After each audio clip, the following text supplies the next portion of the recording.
Nous sommes à Tarascon, au cœur de la zone industrielle. Tout autour de moi ressemble à une usine, sauf que nous sommes dans une ferme.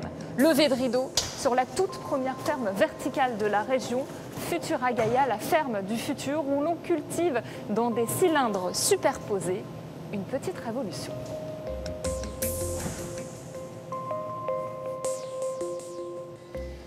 Bonjour Pascal Thomas.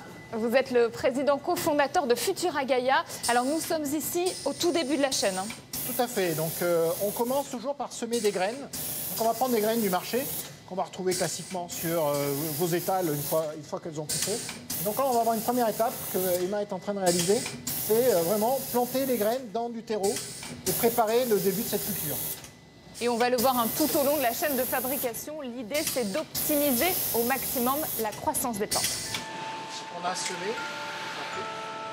on va avoir les plantes pendant... Une fois plantées, les graines sont ensuite placées dans cette salle de germination. Elles vont y rester 3 semaines et deviendront de jeunes pousses de persil, de coriandre, de basilic ou de chou kale. Tout est programmé, température ambiante 26 degrés, 70% d'humidité et 16 heures de lumière par jour.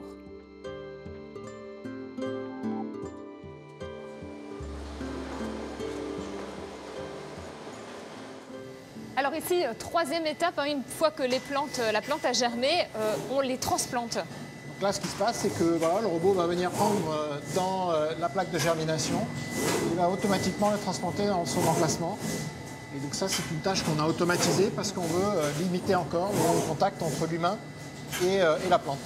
Toujours dans un souci d'optimiser, de ne pas faire entrer de paramètres extérieurs pour que tout soit le plus stérile possible. On cultive sans aucun pesticide. Donc pour nous, c'est important qu'il n'y ait pas d'agression qui arrive de l'extérieur, qui peuvent être un insecte ou une bactérie.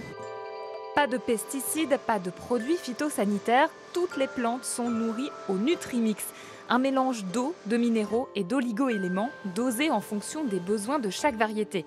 La recette obtenue est propulsée à travers ces tuyaux par une pompe électrique qui calcule la quantité exacte à injecter. Pascal, on arrive sur l'étape la plus cruciale, celle de la culture, l'étape la plus spectaculaire aussi. Tout à fait. Et là, on va voir qu'on est vraiment dans de l'agriculture verticale, puisqu'on va empiler nos cylindres sur 3 niveaux. Et donc, les plantes vont pousser sur 7 mètres de haut. C'est un gain de place important.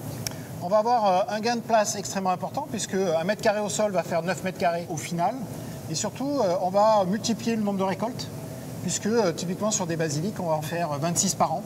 Donc ça va être sans arrêt, on va utiliser cet espace au maximum de ses capacités. Là, je vois que vous avez cette tablette, c'est votre système de commande en fait. Tout est automatisé et vous pouvez le gérer à distance avec cette tablette. Alors tout à fait, on a un certain nombre d'outils qui nous permettent de savoir exactement ce qui se passe, à la fois de savoir quelle est la température dans la pièce, donc on va pouvoir exactement à l'instant T dire il fait 25,7 degrés, on a 66% d'humidité.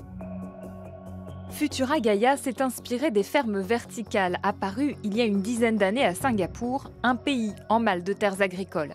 La ferme de Tarascon se trouve sur une ancienne friche industrielle. 5 mois de travaux ont été nécessaires avant son ouverture l'an dernier. Bonjour, Sylvain Gauthier. Bonjour. Vous êtes chef de projet industrialisation ici. Alors vous êtes la personne qui va nous expliquer comment est-ce que ce fameux cylindre de culture fonctionne. Il y a 3 lampes au milieu qui permettent une diffusion hyper homogène de tout le spectre qui ressemble à la lumière qui est diffusée par le soleil. Et le cylindre tourne sur lui-même à peu près une fois tous les 50 minutes. Et à chaque fois qu'un bac passe sous les bus d'irrigation, on a du goutte à goutte qui tombe pour nourrir les plantes. Voici Rêve, la mascotte de cette ferme automatique. Ce robot évaluateur de végétaux surveille les cultures et prend des mesures en temps réel.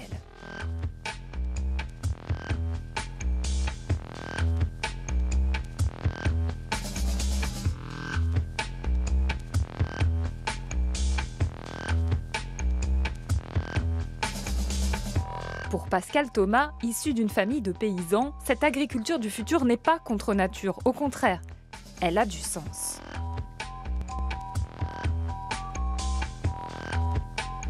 Mon père, en effet, a passé sa vie à utiliser des pesticides de façon volontaire ou contrainte. Il a développé un Parkinson à partir du moment où il a été à la retraite. Il y a un vrai sujet. Comment est-ce qu'on peut produire beaucoup, pour produire de qualité et sans pesticides? Et c'est vraiment ce qu'on cherche à faire en permanence. D'où toutes les mesures d'hygiène que l'on utilise quand on se promène dans la ferme pour éviter justement l'usage de cette chimie. Alors devant autant de technologies, on a envie de savoir une dernière chose, et pas des moindres, mais quel goût ont ces légumes, quel goût ont ces herbes aromatiques. Et on va poser la question à Frédéric Rochera. Bonjour. Bonjour. Vous êtes traiteur et vous êtes venu en visite pour découvrir les lieux et puis aussi découvrir la qualité des produits. Et qu'est-ce que vous en pensez? Est-ce que vous avez goûté? Incroyable. Vraiment incroyable. Sur la salade, on a de la mâche, on a du goût, ça reste longtemps en bouche, c'est stupéfiant. Et puis par exemple, on peut avoir un basilic. Hyper concentré. Les notes, elles restent vraiment longtemps en bouche. Je suis vraiment quasiment pas habitué à avoir un goût de basilic aussi fort. Les plantes de Futura Gaia ne séduisent pas que les cuisiniers.